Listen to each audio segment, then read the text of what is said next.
вечерва мој гостин е Васка Бајрамовска, заменик народен правобранител. Добро дојдовте во Ногно студио.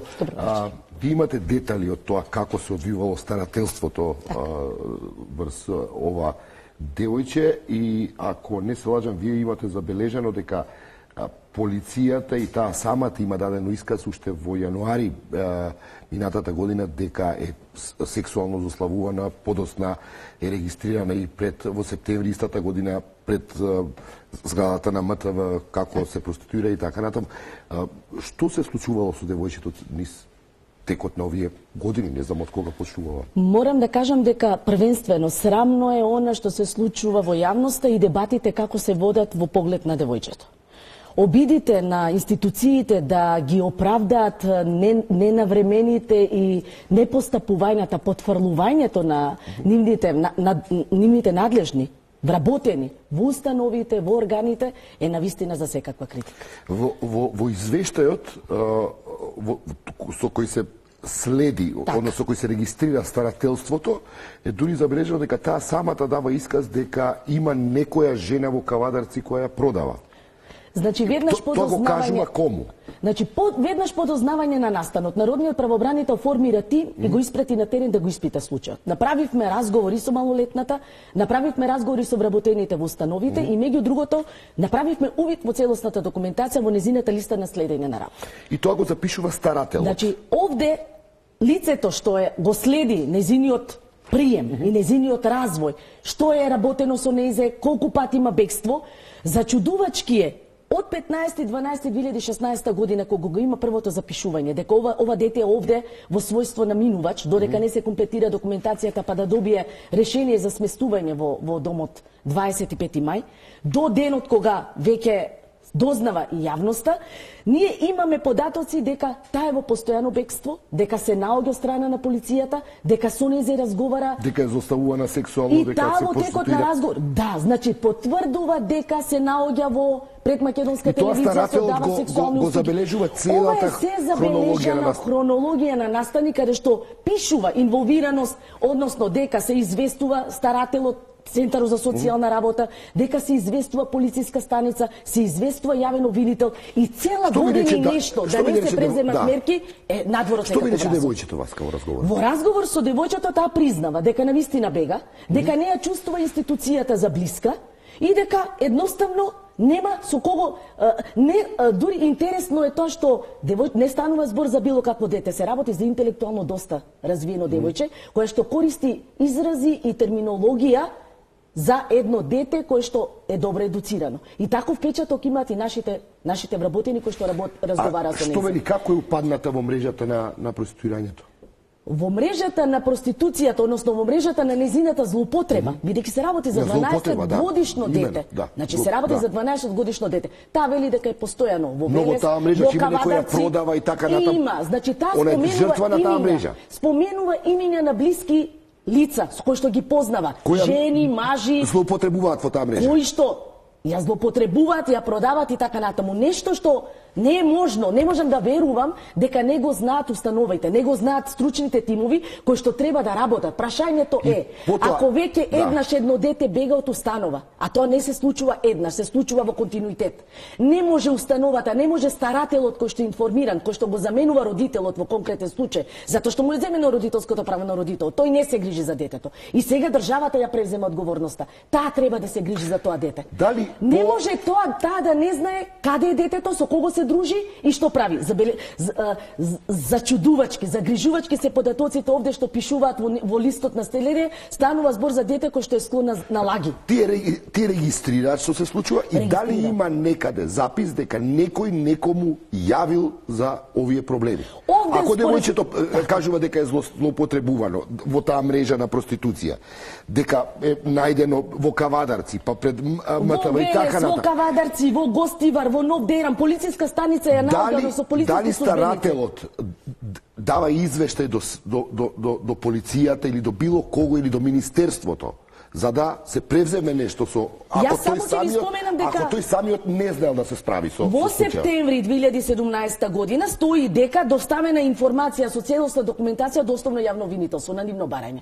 Ова не е можно да не кажеме дека не знае. Од друга страна, овде стои информација. Го известува и обвинителството. И јавната установа го известува. Значи ова е лист на јавна установа. Во септември 29.9.2017 година има забелешка дека на 10.10 информирана и со службен допис доставени податоци до основно јавно обвинителство на нивно барање.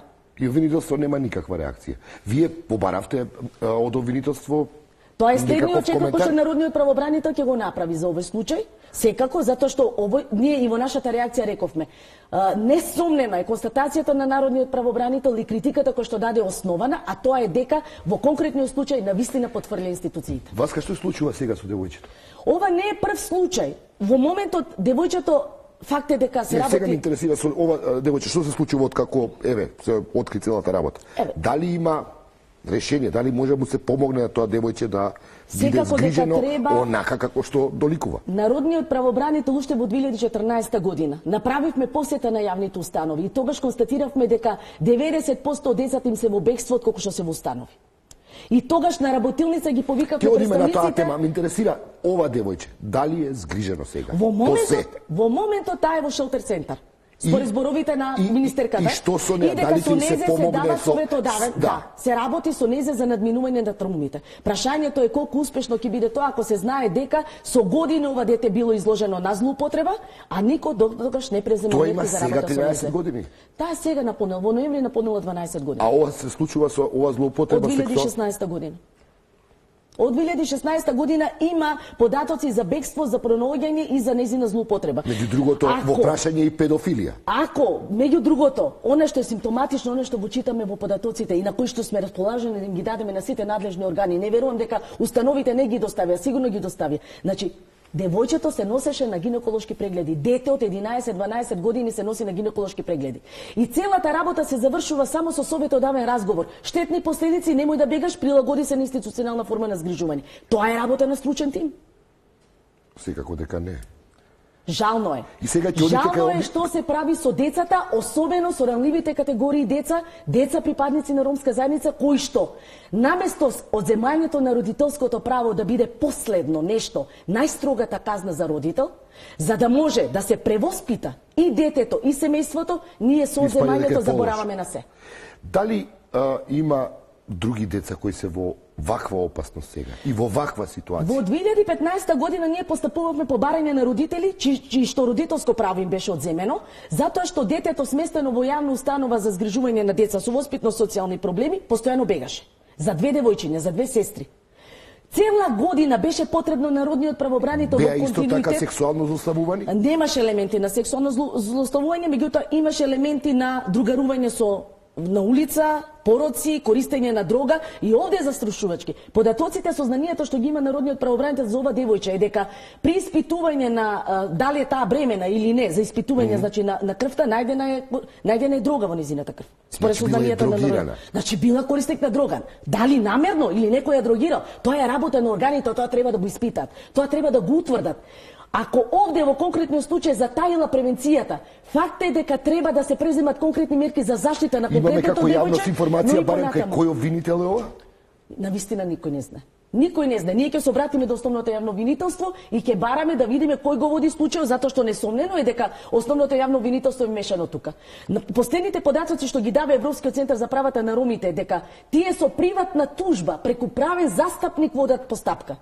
Прашањето е дали ни треба нас правен застапник да го застапува детето или треба државата која што ја презема одговорноста кога ќе одземе определено дете да се грижи за него, целосно да се грижи за него. Тој не треба да превземе мерки во конкретен случај да ги гони сторителите. Зошто во конкретниот случај детето е одземено од неговите родители? Заради питачење. Односно занемарување и нецелосно водење на грижа.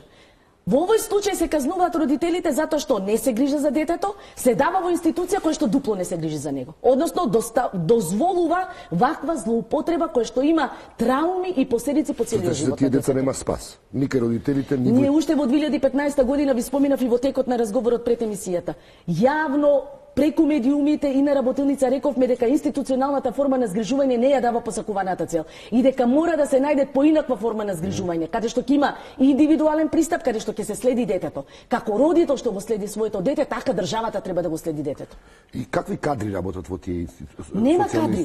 Дали разбираат проблемот што е? Проблемот е што и во разговор кога разговаравме, кога ги посетивме установите, каде што се сместуваат децата, нема соодветни кадри, нема доволен број на кадри.